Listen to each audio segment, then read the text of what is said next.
Israel और Hamas में छिड़ी जंग के बाद से ईरान समर्थित चरमपंथी संगठन फिर एक्टिव हो गए हैं।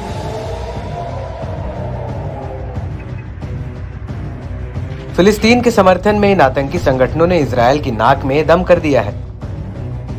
गाजा में हमास लड़ाकों से लड़ रही इजरायली सेना को इराक के प्रतिरोध गुटों का सामना करना पड़ रहा है।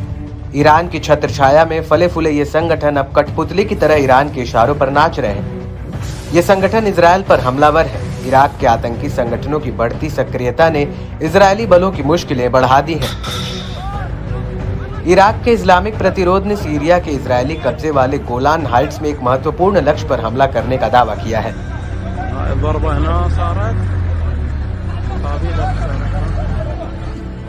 प्रतिरोध ने बताया कि उसने ड्रोन से लक्ष्य पर हमला किया। इतना ही नहीं, ईरानी प्रतिरोध ने दुश्मन के गढ़ों में हमला जारी रखने की कसम खाई है।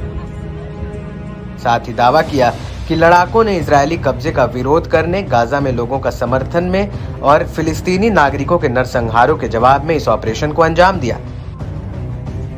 इसके अलावा संगठन ने बताया कि युद्ध के लिए अमेरिका के लगातार समर्थन के विरोध में इराकी आतंकवाद विरोधी ताकतें अरब देश और सीरिया में अमेरिका के सैन्य ठिकानों पर हमला कर रही हैं। इराक के आतंकी समूह के लड़ाकों ने आतंकवाद विरोध पॉपुलर मोबिलाइजेशन यूनिट्स के गठबंधन वाले सैन्य अड्डे पर हमले का जबरदस्त पलटवार किया। इजरायली कब्जे वाले इलाके के रणनीतिक लक्ष्य के खिलाफ ड्रोन हमला करने का भी दावा किया गया। शनिवार को लाल सागर के उत्तरी सिरे पर इलियट बंदरगाह में महत्वपूर्ण स्थल पर हमले की जिम्मेदारी ली। दावा किया गया कि ड्रोन हमला कब्जे वाले इजरायली शासन के खिलाफ प्रतिरोध में किया गया था। बताया गया कि यह हमला इराकी संप्रभुता के गंभीर उल्लंघन और हशद अल शाबी शिविरों पर हमले के जवाब में भी हुआ। इससे पहले इराक के मध्य प्रांत बेबीलोन में हशद अल शाबी लड़ाकों के सैन्य अड्डे पर हवाई हमले में कम से कम एक व्यक्ति की मौत हो गई, तो वहीं 8 लोग बुरी तरह घायल बताए गए। लेबनान के अरबी भाषा के अल मयादीन न्यूज चैनल ने दावा किया कि हवाई हमले ने रात भर बगदाद के दक्षिण में कैसलो सैन्य अड्डे को निशाना बनाया। साथ ही बेस के मुख्य एंट्री पॉइंट और हशद अल शाबी से जुड़े एक कार्यालय को निशाना बनाया। दावा है कि यह हमला मानव रहित हवाई वाहनों से अंजाम पहुंचाया गया।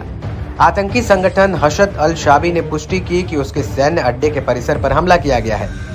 आंतरिक मंत्रालय के एक अधिकारी ने बताया कि विस्फोट से उपकरण, हथियार और वाहन प्रभावित हुए। विस्फोट के तुरंत बाद अमेरिकी सेना ने कहा कि इराक में कथित हमले के पीछे उसकी सेनाएं नहीं थी।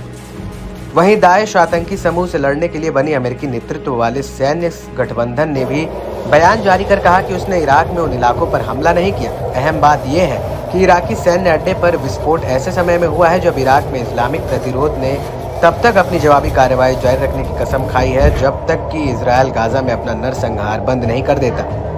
बता दें कि बीते साल अक्टूबर की शुरुआत में इजरायल की ओर से गाजा में नरसंहार युद्ध शुरू करने के बाद से इराक के प्रतिरोधी संगठन इजरायली ठिकानों पर कई हमले कर रहा है।